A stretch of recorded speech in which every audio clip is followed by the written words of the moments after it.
Tekken developers were caught lying again. That's 3 times for anyone keeping track. They lied about Heihachi being dead, they lied about Season 2 being defense-focused, and now they lied about what fans want. There might be some baby lies in between, but those are the big ones. So today, let's discuss the Tekken 8 drama that never stops, along with some updates to the game that are kinda alright, you know, kinda good. The game's still in shambles though. God, look at that boycott list.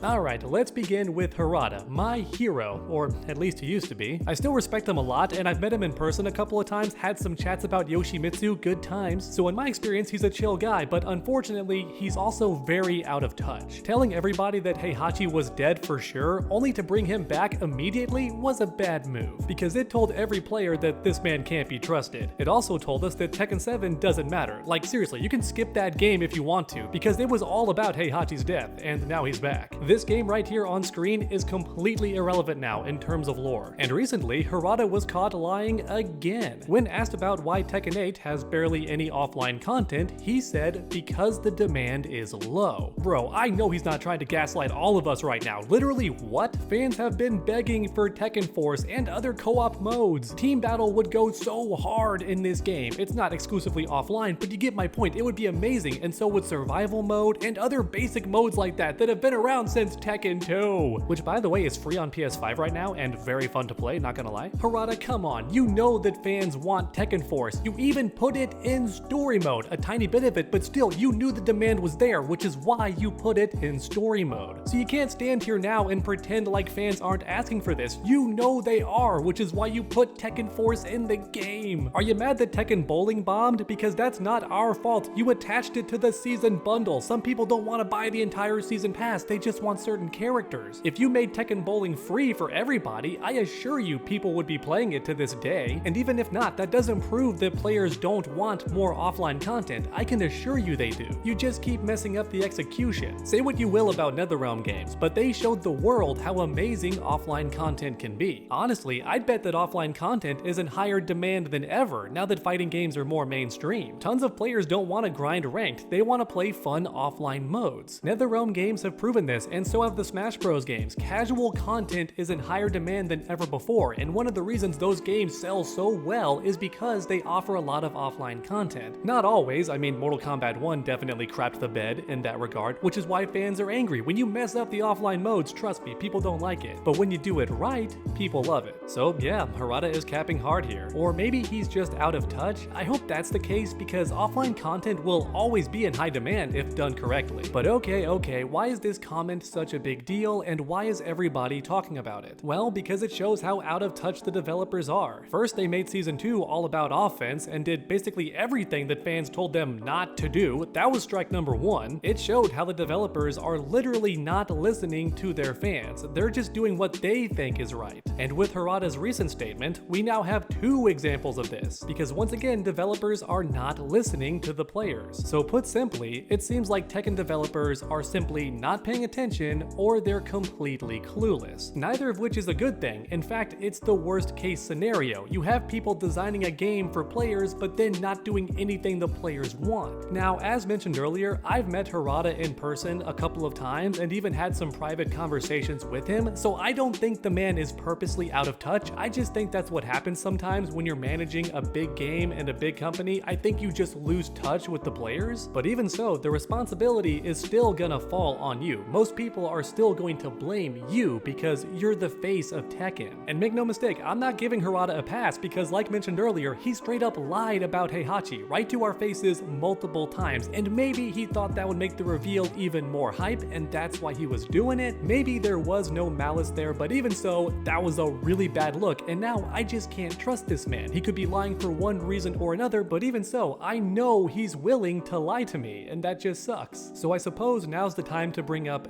another incident with Harada, another controversial moment that got everybody talking on social media, and this part's not even in my script, it's just fresh in my mind. The main man himself, Harada, ended up blocking Arslan Ash, pretty much the Sonic Fox of Tekken, alright? This man is the face of competitive Tekken, he wins tournaments all the time. In other words, most people see him as the best player in the world, so like I said, he's the Sonic Fox of Tekken, which is why everyone got shocked when Harada blocked this man on Twitter. That's right, Harada on Twitter blocked the most famous pro player in the Tekken scene. It came out of nowhere and nobody was certain why this happened, but many assumed it's because Arslan Ash was outspoken about how bad Season 2 was for Tekken 8, but honestly tons of pro players were, along with a bunch of commentators as well, and now Rip, possibly the most famous commentator in Tekken history for Tekken matches and tournaments, all that incredible stuff, he's apparently not allowed to commentate for the biggest Tekken 8 tournament coming up. And like with Arslan Ash, people wonder if that's because he was critical of the Season 2 update, which would be crazy if true because everybody was critical of the Season 2 update. Even casual players like myself were like, wow,